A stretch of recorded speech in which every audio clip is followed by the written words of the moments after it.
नमस्कार दोस्तों, मैं हूं आपका दोस्त राम वर्मा और स्वागत है आपका CG education news YouTube channel पर। अगर आप इस चैनल पर पहली बार आए हैं तो चैनल को सब्सक्राइब करके बेल आइकन बटन दबाना ना भूलें, क्योंकि यहां पर आपको इसी तरह की खबरें जो यूनिवर्सिटी, कॉलेज और एजुकेशन से जुड़ी खबरें लगातार मिलती रहेगी। तो मैं आज फिर एक बार आपके लिए लेकर आया हूँ आज की डेट में जितने भी शिक्षा से जुड़ी हुई स्कूल कॉलेज की न्यूज है उसे लेकर। तो चलिए फटाफट शुरू करते हैं। तो सबसे पहली खबर यहाँ बिलासपुर से लेते हैं। तो संक्रमण के कारण पिछले सत्र की परीक्षा ऑनलाइन हुई थी, छात्रों ने घर से परीक्षा दी थी। वही जिस कॉलेज में छात्र पढ़ रहे थे वहां के शिक्षक ने उत्तर पुस्तिका चेक किए।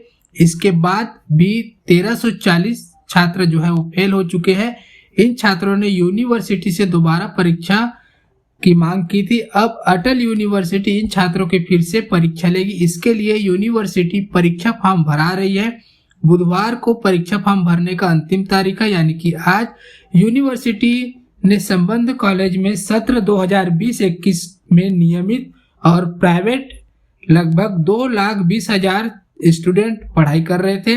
संक्रमण के कारण इन छात्रों की परीक्षा यूनिवर्सिटी ने ऑनलाइन ली थी। यूनिवर्सिटी छात्रों को उत्तर पुस्तिका नहीं दी थी। छात्रों ने मांग की थी कि जब घर से परीक्षा देना है और ऑनलाइन पेपर व उत्तर पुस्तिका भी नहीं मिलेगी तो परीक्षा शुल्क को वापस किया जाए। इस पर यूनिवर्सिटी के अधिकारियों की कमेटी निर्णय लेने बैठी और निर्णय ली कि परीक्षा में छात्रों पर मात्र 300 रुपये खर्च होता है, इसलिए ये पैसा इन्हें वापस किया जाए। जबकि यूनिवर्सिटी परीक्षा शुल्क के नाम पर 1200 से 1300 रुपये लेती है। इसके अलावा यूनिवर्सिटी को पैसा वापस करने की बारी आई तो एक और नियम बना दिया कि अंतिम वर्ष के छात्रों का डिग्री शुल्क माफ होगा और प्रथम व द्वितीय वर्ष के छात्रों में अगले सत्र में परीक्षा शुल्क से 300 रुपये कम हो जाएंगे, जबकि डिग्री सभी छात्र नहीं लेते। ऑनलाइन परीक्षा के दौरान अगर किसी कारणवश जो छात्र एक विषय का पेपर नहीं दे पाए वे इस पूरक परीक्षा में शामिल हो सकते हैं। इंजीनियरिंग में एडमिशन की प्रोसेस अभी चल रही है। पिछले दिनों हुए एडमिशन के लिए 3818 सीटें बांटी गई है। इस सीटों में बुधवार 20 अक्टूबर तक एडमिशन होंगे। इसी तरह बी फार्मेसी और डी फार्मेसी की सीटें भी बांटी गई है। इसमें भी प्रवेश की आखिरी तारीख 20 अक्टूबर है। 21 अक्टूबर को यह जानकारी सामने आ जाएगी कि इंजीनियरिंग व फार्मेसी में कितने सीटें में प्रवेश हुआ है। राज्य में इंजीनियरिंग की 11,381 सीटें हैं। काउंसलिंग के तहत पिछले दिनों आवेदन मंगाए गए थे। 4,101 छात्रों ने आवेदन किया था। इसमें 3,818 छात्रों को सीटें बांटी गई। इसके अनुसार संबंधित कॉलेज में प्रवेश दिए जा रहे हैं। राज्य में 33 इंजीनियरिंग कॉलेज है। इसमें रायपुर, बिलासपुर व जगदलपुर में 3 सरकारी इंजीनियरिंग कॉलेज है। इसके अलावा एक संस्थान central institute of plastic engineering, एक तकनीकी विश्वविद्यालय शिक्षण संस्थान और एक विश्वविद्यालय इंजीनियरिंग कॉलेज अंबिकापुर है। जबकि 27 प्राइवेट कॉलेज है। तीनों शासकीय इंजीनियरिंग कॉलेज में कुल 852 सीटें हैं। प्रदेश के फार्मेसी संस्थानों में संचालित बैचलर ऑफ फार्मेसी पाठ्यक्रम के तृतीय सेमेस्टर में लेटरल एंट्री के तहत प्रवेश के लिए काउंसलिंग 21 अक्टूबर से शुरू हो रही है। डिप्लोमा फार्मेसी के अंतिम वर्ष के सैद्धांतिक विषयों के प्राप्तांकों के प्रतिशत के मेरिट के आधार पर संस्थाओं का आवंटन ऑनलाइन काउंसलिंग द्वारा होगा। डीटीई के अनुसार 21 और 22 अक्टूबर को पंजीयन तथा दस्तावेज परीक्षण होगा। 23 अक्टूबर की शाम 4 बजे सीटों का आवंटन होगा। संस्थानों में प्रवेश 24 और 25 अक्टूबर को होगा। खाली सीटों की जानकारी 26 अक्टूबर को वेबसाइट पर अपलोड की जाएगी। प्रदेश में मेडिकल कॉलेज में प्रवेश के लिए होने वाली ऑनलाइन काउंसलिंग और चिकित्सा शिक्षा संचालय DME और चिप्स के मध्य MOU हो गया है।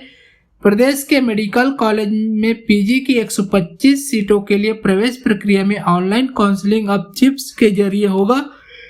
यही नहीं, इस साल यूजी के लिए भी काउंसलिंग चिप्स के माध्यम से करने की तैयारी है। ऑनलाइन काउंसलिंग के दौरान कई बार तकनीकी दिक्कतें आने लगी थी। इसी खामी को दूर करने के लिए ये MOU किया गया है। सीटेट 2021 परीक्षा की तैयारी कर रहे परीक्षार्थियों के लिए अच्छी खबर है। केंद्रीय माध्यमिक शिक्षा बोर्ड यानी CBSE ने 16 दिसंबर 2021 से आयोजित होने वाली सीटीईटी परीक्षा के लिए आवेदन की लास्ट डेट को आगे बढ़ा दिया है। परीक्षार्थी सीटेट की आधिकारिक वेबसाइट ctet.nic.in पर जाकर नया नोटिस चेक कर सकते हैं। सेंट्रल टीचर एलिजिबिलिटी टेस्ट 2021 का शेड्यूल 18 सितंबर 2021 को जारी किया गया था। सीबीएसई द्वारा जारी नोटिफिकेशन के अनुसार सीटेट एग्जाम 16 दिसंबर 2021 से शुरू होंगे और 13 जनवरी 2022 तक आयोजित किए जाएंगे।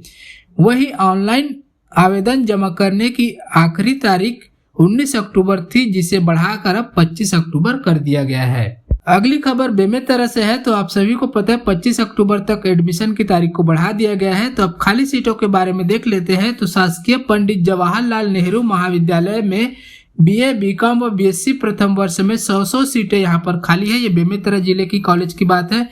इसी तरह बीकॉम द्वितीय वर्ष में 8, बीकॉम अंतिम वर्ष में 40 सीटों के अलावा स्नातकोत्तर कक्षाओं में 20-20 सीटें बढ़ी है, जो कि रिक्त है।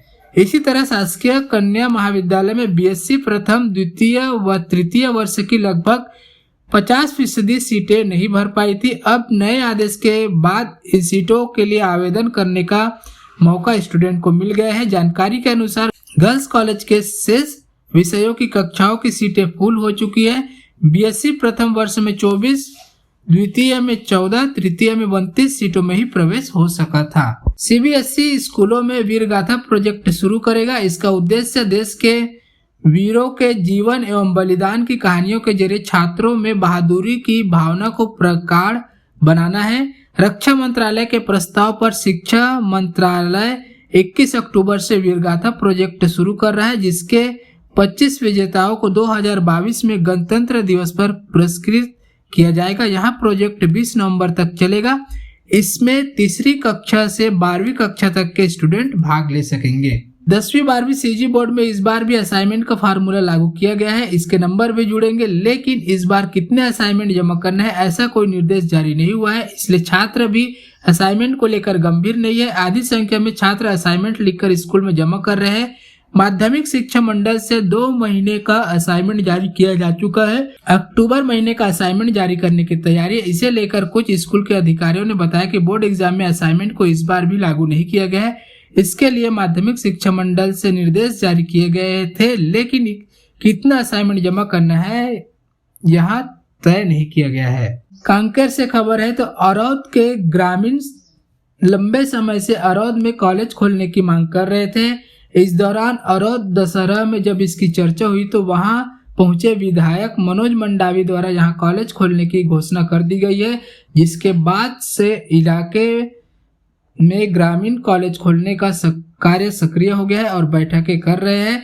इसे लेकर 19 अक्टूबर को टहंका पार में बैठक रखे, जिसमें 30 गांव के लोग शामिल हुए, जिसके बीच अरौद व टहंका पार के बीच महानदी कॉलेज के लिए चयनित जगह को उपयुक्त बताया गया। तो ये था दोस्तों छत्तीसगढ़ के शिक्षा से जुड़ी हुई तमाम खबरें। ये खबरें आपको कैसी लगी, अच्छी लगी तो लाइक कीजिए और ऐसे लेटेस्ट अपडेट के लिए चैनल को सब्सक्राइब कीजिए। अपने सभी दोस्तों को शेयर भी कीजिए। धन्यवाद।